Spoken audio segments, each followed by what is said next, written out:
नमस्कार, मैं जुबी निशार न्याय टीवी में आपका स्वागत करती हूँ। अब कोर्ट राउंडअप से खबरें विस्तार से।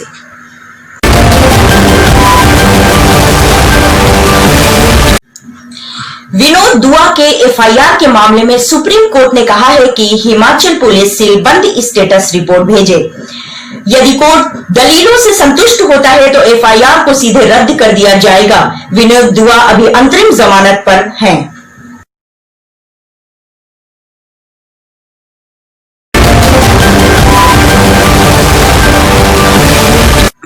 सुप्रीम कोर्ट ने एनएलयू छात्र की संदिग्ध मौत के मामले में कहा है कि राजस्थान पुलिस ने 2 महीने में जांच पूरी की है। नेशनल लॉ ऑफ यूनिवर्सिटी के एक छात्र विक्रांत नगाइच की रहस्यमय तरीके से मौत हो गई है।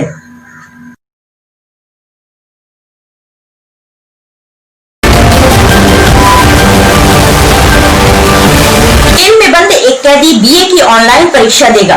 दिल्ली हाई कोर्ट ने जेल अधीक्षक को यह निर्देश दिया है कि परीक्षा से संबंधित सभी गैजेट कैदी को मुहैया कराए जाएं। कैदी की अंतरिम जमानत देने के बजाय उसे जेल में सारी सुविधाएं मुहैया कराने का आदेश दिया गया है।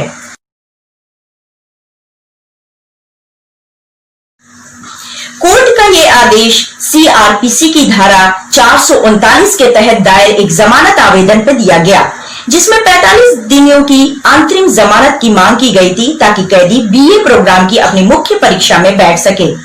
यह परीक्षा 10 जुलाई को ऑनलाइन होनी है।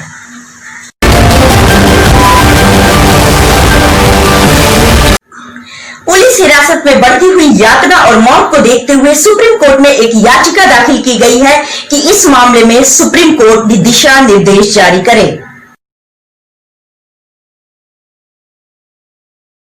जनहित याचिका में यह कहा गया है कि तमिलनाडु में पिता पुत्र की हिरासत में हुई मौत और यातना के मामले में एक मजबूत कानून बनाने की जरूरत है। ये याचिका पीसीओ ने अपने सचिव लीगल सेल के वकील देवेश सक्सेना के माध्यम से की है।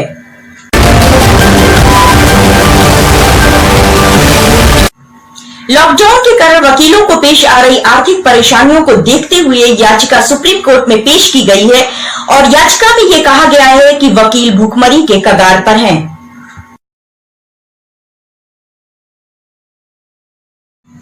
बार काउंसिल ऑफ इंडिया ने सुप्रीम कोर्ट में एक याचिका दाखिल करके मांग किया है कि वकीलों को 3 लाख रुपए तक का लोन मुहैया कराया जाए। बार काउंसिल ने यह भी कहा है कि केंद्र सरकार और राज्य सरकार को इसका निर्देश जारी करना चाहिए।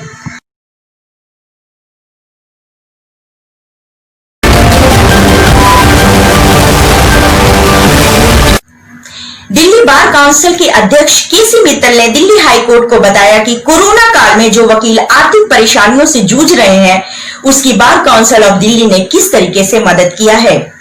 उन्होंने बताया कि 17,000 वकीलों को 5,000 रुपए राशि के तौर पर मदद की जा चुकी है।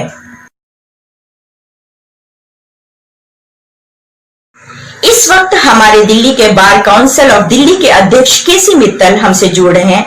आइए जानते हैं कि वो क्या कहते हैं। कोरोना वायरस की वजह से अदालतें बंद हैं, वकीलों के साथ बहुत बड़ी दिक्कत है, घर में बैठे हैं, काम हो नहीं रहा है। इन हालात को देखते हुए हमने बार काउंसिल ऑफ दिल्ली में तकरीबन 8 करोड़ रुपया 16,000 वकीलों को दिया है।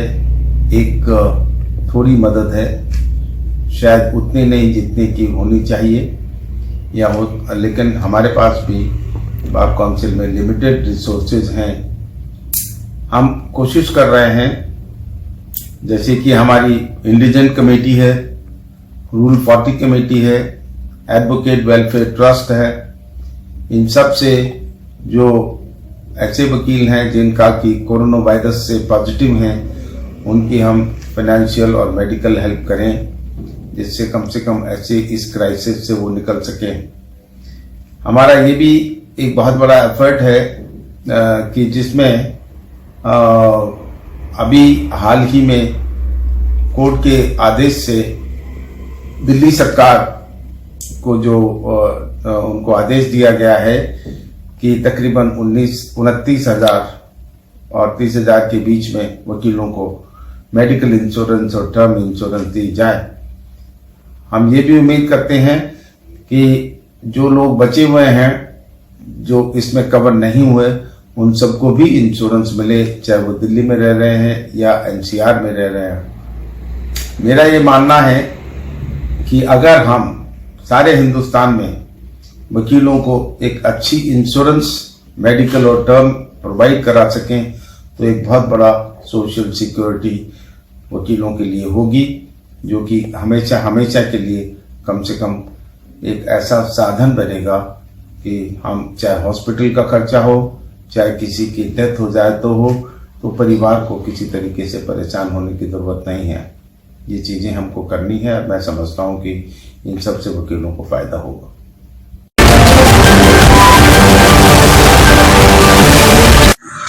आज बस इतना ही। जुबिन उषा को दीजिए इजाजत। आप बने रहिए न्याय टीवी के साथ।